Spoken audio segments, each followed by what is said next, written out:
So today our topic is stakeholder participation. So as mentioned earlier, stakeholders are the people or the organization or a particular community which works for disaster reduction, uh, risk reduction. Okay, so it is the involvement.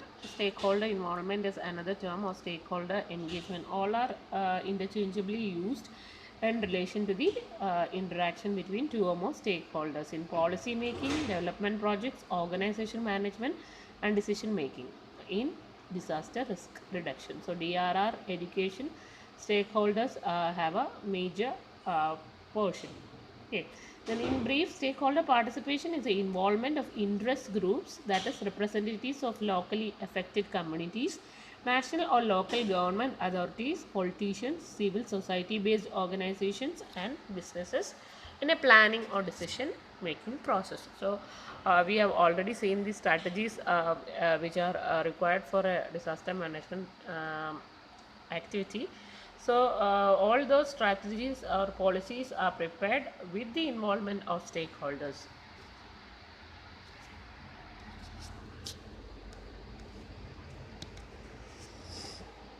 Meaning of stakeholder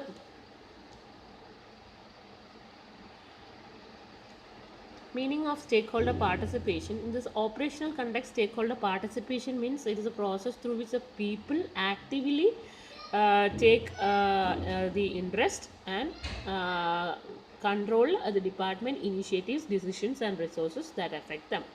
Then participatory development means it is defined as a process in which people are proactively and significantly involved in all decision making processes that affect their lives.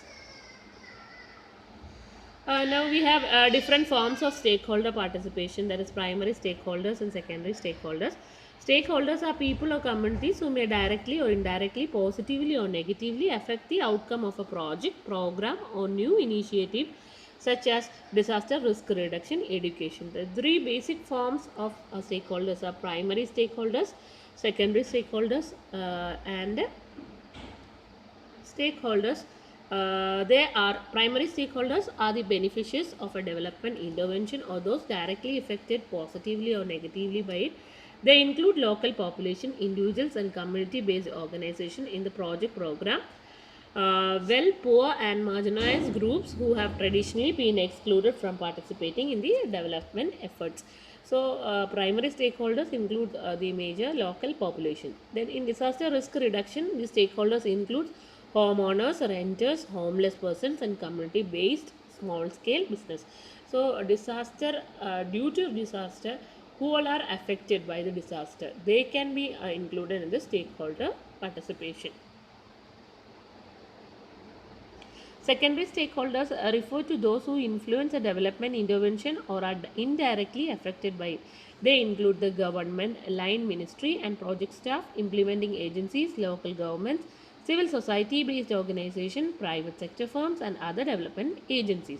So, second, people who are taking part in the participatory or stakeholder or who get affected by the disaster risk or disaster is the secondary stakeholders. That is the government authorities, police service, national fire service, national disaster management organization, Ghana education service, ministry of local government and rural government, non-government organization, NGOs, all are come under the part of secondary stakeholders.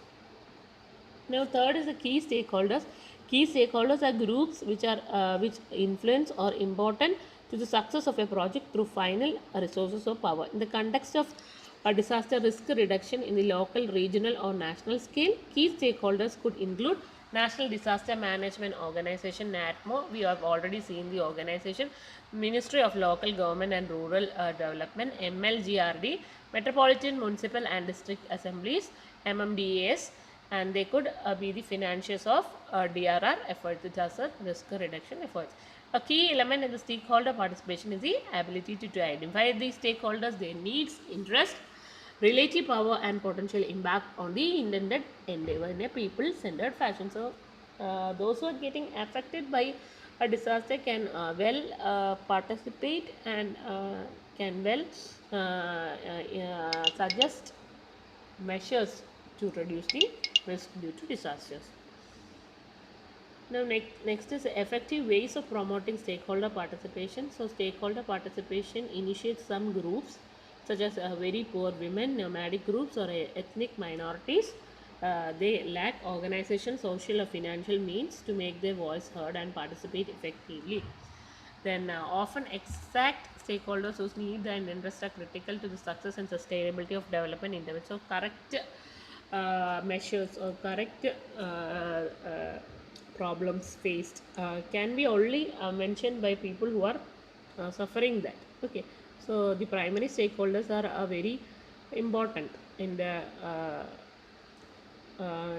participation or in the disaster risk reduction program.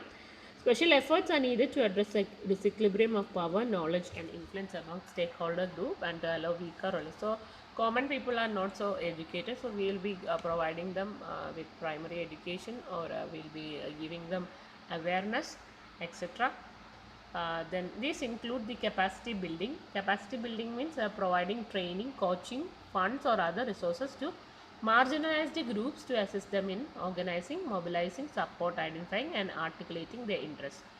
That is, we are giving capacity building means we are giving a certain group, we are giving them some coaching, training, or some funds to assist them in organizing the interests. That mandated representation, where there is a danger of exclusion, it may be useful to establish charges of representation. For example, agreeing that all village committees will include an established number of women, or that all ethnic groups in a given community will be represented on a decision making body.